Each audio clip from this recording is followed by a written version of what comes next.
Hi everyone, welcome to another episode of Hawaii in Real Life. We're here with Isaac Bancaco, who is the executive chef at Pineapple Grill, Kapalua. So, as you know, he is a Maui boy, and he's a very exquisite creative chef. So, how long have you been here? 7 months. That's it? That's it. Oh my god. 7 months. So, I thought it was longer. But I know that you changed the menu a little bit when you first got here.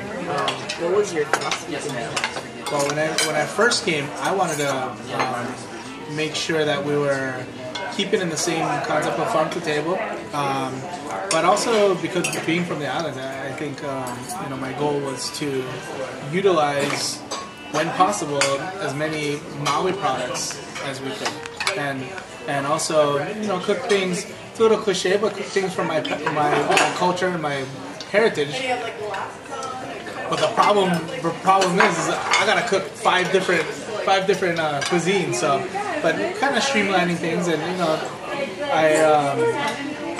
I just really wanted to give our guests a little taste of my childhood and things that local people brought up, but with our flavors and our twist. And I think the first time, about a month in, we changed the dinner menu,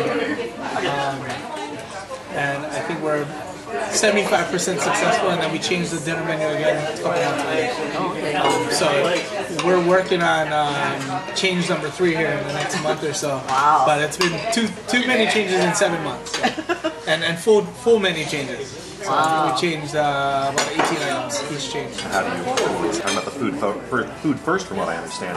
As far Food and as service first. I think ironically, for me as a chef, to me it's 60% service and 40% food, because it is. I mean, when I go to a restaurant, even being a chef, like, for me, service is always going to be, I think, it's going to come first.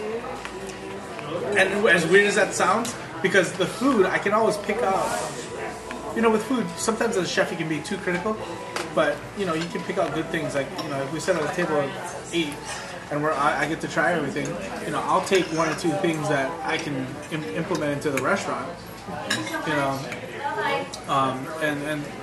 you're always gonna, as a chef, you're gonna be a little more critical. So you're always gonna think that I'd never do that, or I'd never pair it that way, or I'd never cook it like that. So I think I force myself to pay attention more to service, and I think that's a lot more important. And I can tell a lot about a restaurant, and I can tell timing of food between the kitchen, and can tell you a lot about everything. Everybody thinks timing of food. Well, anybody not in the business say, the server is taking too long to bring our food. Well, it's really not the server. I mean, a lot of times it's the kitchen, or it could be the communication between the server and the kitchen. So I think operationally, when you look at service, for me, it tells a lot about the whole restaurant more so than just the food. Sourcing locally. Yes. So are there particular farmers that you deal with from Maui?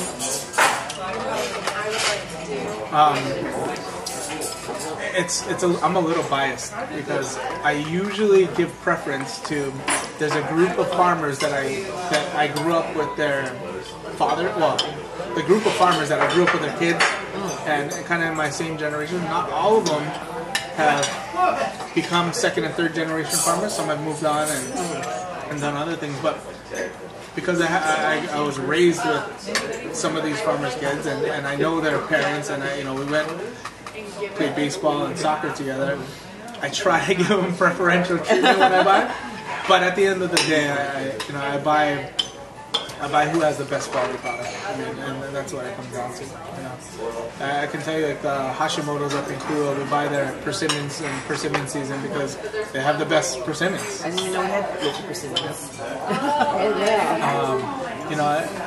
I'm working with Evanhook Farms, who's known for their herbs, and I get a ton of their herbs. All of our herbs come from Evanhook Farms. Is that Walter? Yep, local basil came from. Okay. But now I have them growing in a 10 by 20 plot asparagus, and they've been developing their and working on how to grow asparagus for the last 1.5 years. So You know, now I'm getting about 24 pounds a week. Wow. Which doesn't seem like a lot, but it took a long time to get that 24 pounds.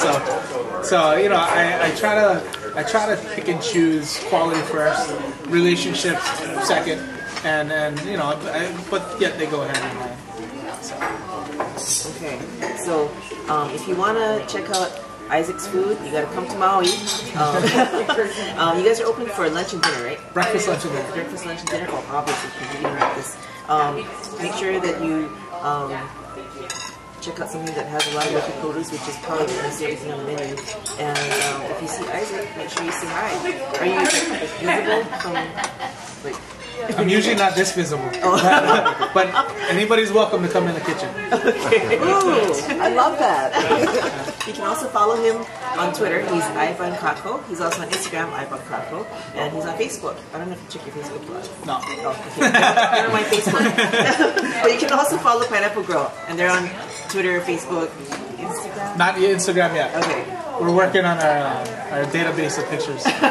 Okay, so, you know, all of those combinations. So click the link below, and then we're going to talk to Isaac some more about some other stuff and more food. Okay.